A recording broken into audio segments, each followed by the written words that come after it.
morning, everyone. Welcome in. Please join me for prayer. God, give me wisdom, knowledge, and understanding.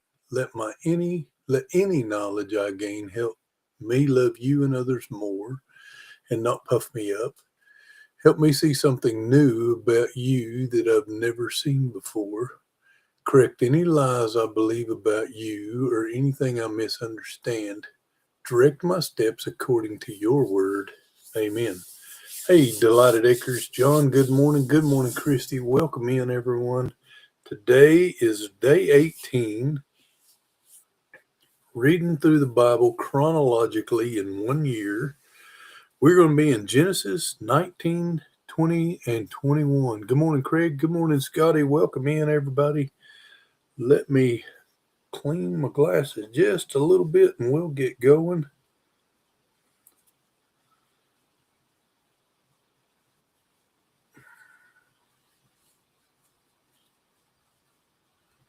Plenty cool today, 14 degrees outside. All right, Sodom's depravity is the heading. Good morning, Christy. Welcome in. Verse 1, Genesis chapter 19, New King James Version.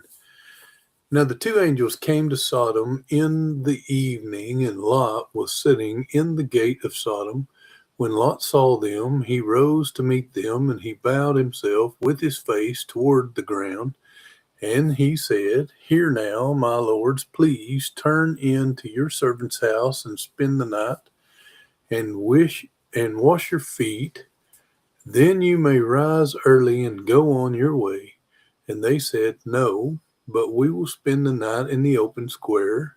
But he insisted strongly. So they turned in to him and entered his house. Then he made them a feast and baked unleavened bread, and they ate. Now before they lay down, the men of the city, the men of Sodom, both old and young, all the people from every quarter surrounded the house, and they called to Lot and said to him, Where are the men who came to you tonight? Bring them out to us that we may know them carnally. So Lot went out to them through the doorway, shut the door behind him, and said, Please, my brethren, do not do so wickedly. See now, I have two daughters who have not known a man. Please, let me bring them out to you, and you may do to them as you wish. Only do nothing to these men, since this is the reason they have come under the shadow of my roof. And they said, Stand back. Then they said, This one came in to stay here, and he keeps acting as a judge. Now we will deal worse with you than with them. So they pressed hard against the man Lot and came near to break down the door. But the men reached out their hands and pulled Lot into the house with them, shut the door. And they struck the men who were at the doorway of the house with blindness, both small and great, so that they became weary trying to find the door. Sodom and Gomorrah's destroyed. Sodom and Gomorrah destroyed is the heading now, verse 12. I'm going to get just a little more sip here.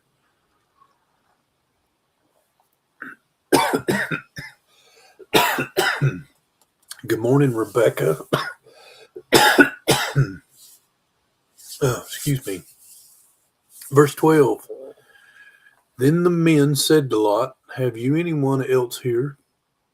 Son-in-law, your sons, your daughters, and whomever you have in the city? Take them out of this place, for we will destroy this place because the outcry against them has grown great before the face of the Lord, and the Lord has sent us to destroy it. So Lot went out and spoke to his son-in-law, who had married his daughters, and said, Get up, get out of this place, for the Lord will destroy the city. But to his son-in-law he seemed to be joking. When the morning dawned, the angels urged Lot to hurry, saying, Arise, take your wife and your two daughters who are here, lest you be consumed in the punishment of the city. And while he lingered, the men took hold of his hand, his wife's hand, and the hands of his two daughters, the Lord being merciful to him, and they brought him out and set him outside the city. So it came to pass when they had brought them outside that he said, escape for your life. Do not look behind you, nor stay anywhere in the plain. Escape to the mountains, lest you be destroyed. Then Lot said to them, please, no, my lords, indeed now your servant has found favor in your sight, and you have increased your mercy, which you have shown me by saving my life. But I cannot escape to the mountains, lest some evil overtake me and I die. So now this city is near enough to flee to, and it is a little one. Please let me escape there. Is it not a little one? And my soul shall live. And he said to him, see, you, I have favored you concerning this thing also, in that I will not overthrow this city for which you have spoken. Hurry, escape there, for I cannot do anything until you arrive there. Therefore the name of the city was called Zor. The sun had risen upon the earth when Lot entered Zor. Then the Lord rained brimstone and fire on Sodom and Gomorrah from the Lord out of the heavens. So he overthrew those cities, all the plain, all the inhabitants of the cities, and what grew on the ground. But his wife looked back behind him, and she became a pillar of salt.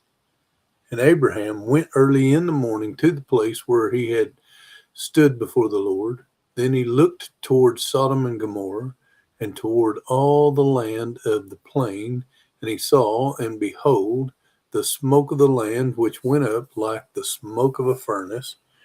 And it came to pass, when God destroyed the cities of the plain, that God remembered Abraham, and sent Lot out of the midst of the overthrow, when he overthrew the cities in which Lot had dwelt. The descendants of Lot. All right, this is going to be fun, y'all. Hold on here. I'm not the best at reading the names. Verse 30, New King James Version, chapter 19, Genesis. Then Lot went out of Zor and dwelt in the mountains, and his two daughters were with him, for he was afraid to dwell in Zor. And he and his two daughters dwelt in the cave. Now the firstborn said to the younger, our father is old, and there is no man on the earth to come in to us, as is the custom for all the earth, of all the earth. Come, let us make our father drink wine, and we will lie with him, that we may preserve the lineage of our father.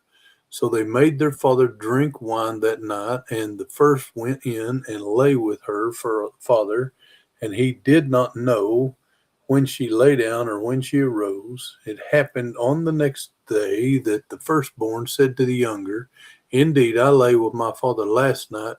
Let us make him drink wine tonight also, and you go in and lie with him, that we may preserve the lineage of our father. Then they made their father drink wine that night also, and the younger arose and lay with him, and he did not know when she lay down or when she arose. Thus both the daughters of Lot were with child by their father. The firstborn bore a son and called his name Moab. He is the father of the Moabites to this day. And the younger, she also bore a son, called his name Ben-Ammi. He is the father of the people of Ammon to this day. But that wraps up Genesis 19. Let's go to Genesis 20. Genesis chapter 20.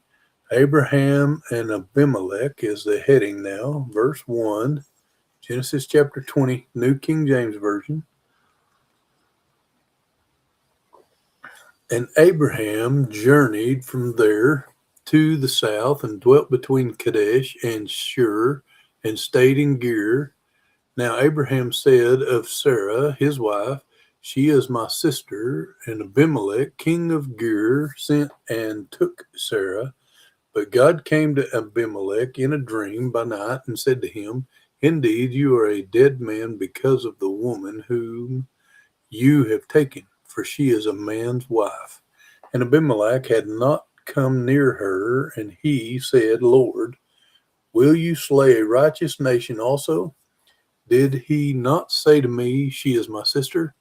And she, even she herself said, He is my brother. In the integrity of my heart and innocence of my hands, I have done this. And God said to him in a dream, Yes, I know that you did this in the integrity of your heart, for I also withheld you from sinning against me. Therefore, I did not let you touch her. Now, therefore, restore the man's wife, for he is a prophet, and he will pray for you, and you shall live. But if you do not restore her, know that you shall surely die, you and all who are yours. So Abimelech rose early in the morning, called all his servants, and told all these things in their hearing, and the men were very much afraid. And Abimelech called Abraham and said to him, What have you done to us? How have I offended you that you have brought on me and on my kingdom a great sin? You have done deeds to me that ought not to be done. Then Abimelech said to Abraham, What did you have in view that you have done this thing? And Abraham said, Because I thought surely the fear of God is not in this place, and they will kill me on account of my wife. But indeed, she is truly my sister. She is the daughter of my father, but not the daughter of my mother. And she became my wife. And it came to pass, when God caused me to wander from my father's house, that I said to her, This is your kindness that you should do for me. In every place, wherever we go, say of me, He is my brother. Then Abimelech took sheep, oxen, and male and female servants, and gave them to Abraham, and he restored Sarah, his wife, to him. And Abimelech said, See, my land is before you. Dwell where it pleases you. Then to Sarah he said, Behold, I have given your brother 1,000 pieces of silver. Indeed, this vindicates you before all who are with you and before everybody. Thus she was rebuked. So Abraham prayed to God, and God healed Abimelech, his wife, and his female servants. Then they bore children, for the Lord had closed up all the wombs of the house of Abimelech because of Sarah, Abraham's wife. And that wraps up chapter 20. Let's go to chapter 21. Isaac is born is the heading now.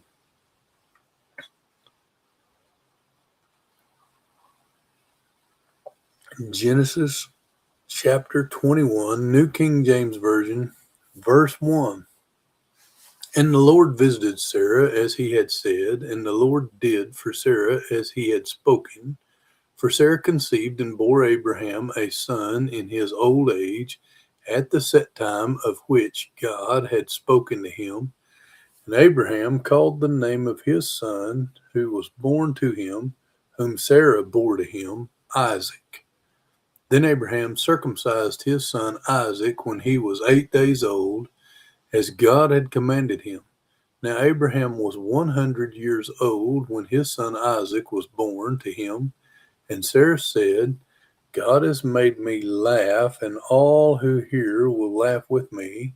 She also said, Who would have said to Abraham that Sarah would nurse children? For I have bore him a son in his old age. Hagar and Ishmael depart is the heading now, verse 8. So the child grew and was weaned, and Abraham made a great feast on the same day that Isaac was weaned. And Sarah saw the son of Hagar, the Egyptian, whom she had borne to Abraham, scoffing. Therefore she said to Abraham, Cast out this bondwoman and her son, for the son of this bondwoman shall not be heir with my son. namely with Isaac, and the matter was very displeasing in Abraham's sight because of his son. But God said to Abraham, do not let it be displeasing in your sight because of the lad or because of your bondwoman. Whatever Sarah has said to you, listen to her voice. For in Isaac your seed shall be called. Yet I will also make a nation of the son of the bondwoman, because he is your seed. So Abraham rose early in the morning and took bread and a skin of water, and putting it on her shoulder, he gave it and the boy to Hagar and sent her away. Then she departed and wandered in the wilderness of Beersheba. And the water in the skin was used up, and she placed the boy under one of the shrubs. Then she went and sat down across from him at a distance of about a bow shot. For she said to herself, let me not see the death of the boy. So she sat opposite him and lifted her voice and wept. And God heard the voice of the lad. Then the angel of God called to Hagar out of heaven and said to her, what ails you, Hagar? Fear not, for God has heard the voice of the lad where he is. Arise, lift up the lad and hold him with your hand, for I will make him a great nation. Then God opened her eyes, and she saw a well of water, and she went and filled the skin with water and gave the lad a drink. So God was with the lad, and he grew and dwelt in the wilderness and became an anchor. He dwelt in the wilderness of Paran, and his mother took a wife for him from the land of Egypt. A covenant with Abimelech is the heading now, verse 22. And it came to pass at that time that Abimelech and Phicol, the commander of his army, spoke to Abraham, saying, God is with you in all that you do. Now, therefore, swear to me by God that you will not deal falsely with me, with my offspring, or with my posterity, but that according to the kindness that I have done to you, you will do to me and to the land in which you have dwelt. And Abraham said, I will swear. Then Abraham rebuked Abimelech because of the well of water which Abimelech's servants had seized. And Abimelech said, I do not know who has done this thing. You did not tell me, nor had I heard of it until today. So Abraham took sheep and oxen and gave them to Abimelech, and the two of them made a covenant. And Abraham set 7 ewe lambs of the flock by themselves. Then Abimelech asked Abraham, what is the meaning of these 7 ewe lambs which you have set by themselves? And he said, you will take these 7 ewe lambs from my hand, that they may be my witness that I have dug this well. Therefore he called that place Beersheba, because the two of them swore an oath there. Thus they made a covenant at Beersheba. So Abimelech rose with Phicol, the commander of his army, and they returned to the land of the Philistines. Then Abram planted a tamarisk tree in Beersheba, and there called on the name of the Lord, the everlasting God. And Abraham stayed in the land of the Philistines many days.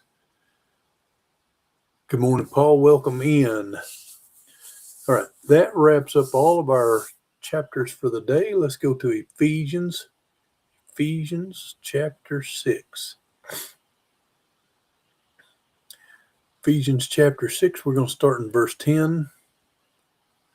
The heading here, the whole armor of God. Pauline. Good morning, Pauline Presley. Pauline Presley. Glad you're in here. Thank you, Christy, for making that clear. Finally, my brethren, be strong in the Lord and in the power of his might. Put on the whole armor of God, that you may be able to stand against the wiles of the devil. For we do not wrestle against flesh and blood, but against principalities, against powers, against the rulers of the darkness of this age, against spiritual hosts of wickedness in heavenly places. Therefore take up the whole armor of God, that you may be able to withstand in the evil day, and having done all to stand, stand therefore, having girded your waist with truth, having put on the breastplate of righteousness, and having shod your feet with the preparation of the gospel of peace. Above all, taking the shield of faith, with which you'll be able to quench all the fiery darts of the wicked one, and take the helmet of salvation and the sword of the Spirit, which is the word of God, praying always with all prayer and supplication in the Spirit, being watchful to this end with all perseverance and supplication for all the saints.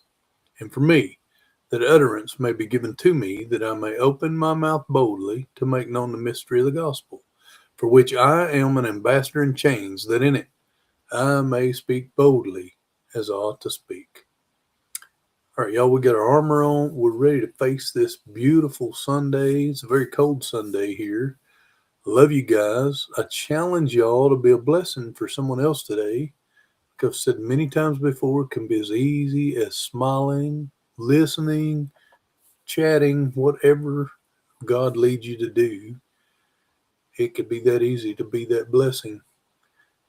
Tomorrow, day 19, will be in Genesis chapter 22, 23, 24. And we will see you again tomorrow, good Lord willing.